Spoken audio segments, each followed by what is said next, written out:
Hello, this is Sarah from sheholdsdearly.com, and today we're going to talk about how to resell your home decor.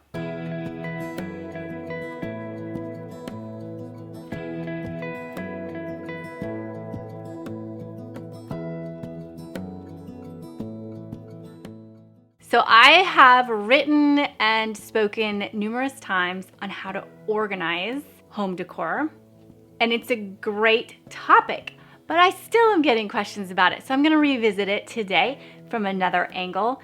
And in the past, you may have seen my system that I use with big Rubbermaid bins, and I have them all labeled, and I have an inventory on my laptop where I can easily track exactly what I have for each season and where it is, which bin it is in. And that has been working really well. That's for seasonal. And then I have filler items, which I keep in my home with me, pretty easily accessible. And that's in a walk-in closet. My top shelf has all of my art that I'm not using at the moment and scrolls rolled up. And I stack them like this, like books, so I can get more on that top shelf. And then I have a few other containers with just smaller frames and sort of knickknack items and maybe hooks and plants and things. So that has been working for many years. What I haven't really talked to you about is what to do with items that are just done and you have loved them, but they're not sparking joy for you so much anymore. Now, this is something that I know the decorating side of running a home is really fun, but you cannot be a good decorator and not a good declutterer. Don't skip this step. I think it's very, very important. One, it gives you a clean palette. It's like washing your face before you put on makeup. You know exactly what you're dealing with and what you need and what you already have that's gonna work again in the space. But more than that even, it is a mental exercise that every good decorator has to do. Every good decorator is a good declutterer. Not so much in the sense necessarily that it means emptying out drawers and closets, but she is able to walk through a store and know what would be clutter and what would be valuable, instead of getting completely overwhelmed and loading up her cart with way too many things that are never going to work together because they're the wrong size and the wrong texture and style and color. She knows that that is the one frame that's going to work. So that is another reason that I want you to get comfortable with decluttering. Once you've figured out what you're not going to use, then you have to decide, is it going to go? Am I going to throw it away? Am I going to give it away? Or can I resell it? And I want to talk to you today about a new way that I've discovered to sell usable decor. Enter Poshmark. And a very warm thank you to Poshmark for sponsoring this video and for being a company that is being creative and meeting needs that are going to help decorators like you and I. Now, I've always thought that Poshmark was for clothing, and I think they started that way. So really high-end used clothing items are good. Like I've bought Danskos off of there. You can get great purses. There are beautiful clothing items. But what I didn't know is that they sell home decor too. And beauty products. So my favorite eyeliner that I love by Tarte, I found it for half price on Poshmark. So check that out as well, but I'm gonna focus specifically on the home decor. And you're gonna hear me mention Poshmark more and more in the future because one of the problems I have with my job is that I am thrifting. So I will regularly find vintage pieces that you guys want that I can't point to at Target, or I'll find something that was from a season in the past and so it's discontinued, and I am struggling every week to link you to products that you can actually get that at least looks similar to what I'm using in my decorating and my clothing too. I get a lot of questions about my clothing. So that's how I actually discovered that Poshmark had home decor. This is the very best part about them, in my opinion.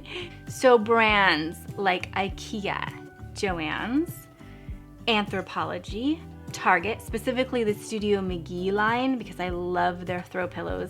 They're really hard to find and they're discontinued regularly at Target. Pottery Barn items. Those are the types of brands that I'm trying to track down items that have been discontinued. I'm gonna take you through the process of listing an item. So let's go see what I have. All right, I found some good pieces in my closet, specifically a brand new Gap raincoat that I've never worn. It's a little bit too big on me, and so it's not super flattering. So that's a good one to pass on. Still has the tags on it. And then I found a couple of pairs of shoes. One of them is from Talbot's. And the other one, the leopard print ones, are from J. Crew. So each of them fit, I feel like, a half a size too small. So I'm just gonna note that in the description, and hopefully they'll be perfect for the person who finds them. Then as I was switching out my spring decorations, I decided now is a good time to really analyze if I want to store these things for another year. And there are a couple pieces that I'm gonna pass on. So this was something from my spring decorations that I'm gonna pass on. Cute little box. Oh my gosh, can't you see this as a cute little lunch pail back in the day? It has the advertisements for the Clark's thread. Really sweet detailing, but I'm gonna pass this on. Then I have a garland from Joann's that has the little bee skeps on it. I have a striped blanket from IKEA that's been discontinued. I have these 2 hooks from Anthropologie that have been discontinued. This one is a hair. That one's really cute.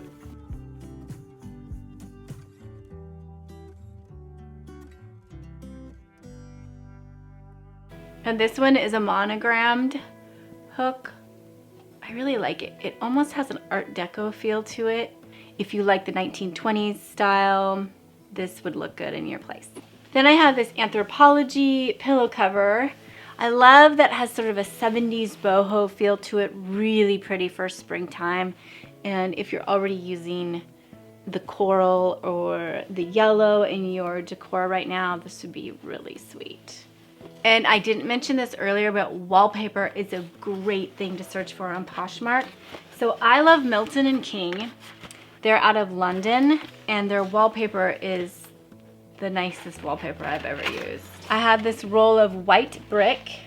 I believe it retailed for $150 for a roll, and I can't give it back because I took it out of the cellophane.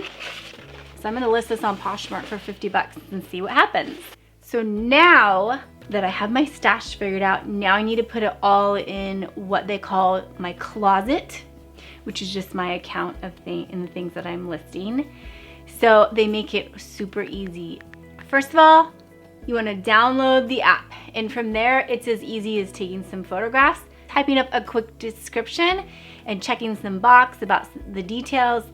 They've really tried to make it simple, and I do appreciate that. Throw in some good keywords. So if there's a specific use for it, or it's branded, or it's something seasonal, you want to say that in the description. That's going to help you sell. Perhaps the most important thing is to be brutally honest about the piece. If there is any imperfection, get a good close-up of that and disclose that. My best tips for taking your photographs are to put your items on a white background. I love to photograph in the daylight, so specifically about 11 a.m. has beautiful lighting, and you want to be near a window. Not harsh light, but soft light coming from a window will give you the best results for your pictures. You can even add a video now. You can add up to 16 photographs and a video if you would like. As far as pricing, it's important to do your research to understand what the original brand new price of that item was, and then just determine what percentage off you're gonna start with. So I like to go 40% off as a general rule, and then that gives me a little wiggle room to drop down. You can drop your prices down. I might drop it down to 60% off. Now, people can lowball with you. They can offer you a lower number, and in my experience with this type of thing, always try a counter offer, just a little bit of a counter offer, and that usually goes well. But don't shy away from doing a little bit of bartering. That can be fun and be worth it.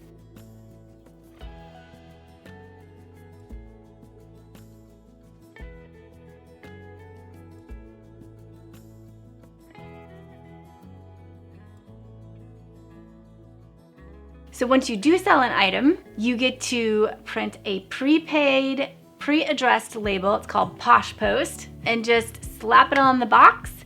I do suggest having your box ready to go with your bubble wrap and everything so that you can ship right away. You have 5 days to ship your item, but I would try to do it within 2.